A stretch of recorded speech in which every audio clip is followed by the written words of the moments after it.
Setiap bulan Ramadan sudah menjadi tradisi di Masjid Baitur Rahman Kota Loksmawe, Provinsi Aceh, menyajikan takjil berbuka puasa gratis untuk masyarakat.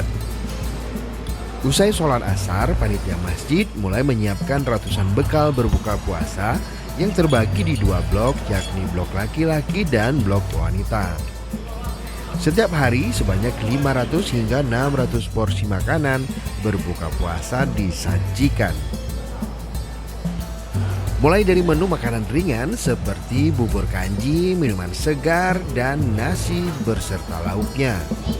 Semua hidangan tersebut diperoleh pengurus masjid dari sumbangan para donatur dan masyarakat sekitar. Sugito Tasan, pengurus Masjid Baitur Rahman mengatakan, berbagi takjil buka puasa bersama merupakan sudah menjadi program masjid setiap tahun selama bulan Ramadan.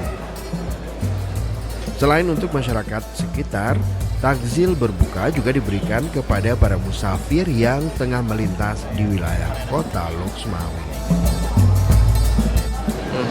Untuk kegiatan suri yang berbahagia ini, kita mempersiapkan sebanyak 500 sampai 600 takjil buka puasa secara gratis untuk masyarakat lingkungan Masjid Baitur Rahman, dan juga sebagian ada yang musafir yang singgah ke Masjid Baitur Rahman ini untuk menikmati buka puasa bersama. Usai berbuka puasa bersama, masyarakat kemudian melanjutkan dengan sholat maghrib berjamaah serta dilanjutkan dengan sholat isya serta sholat tarawih. Kegiatan ini berlangsung mulai dari awal hingga akhir Ramadan. Tim Liputan Aceh Video.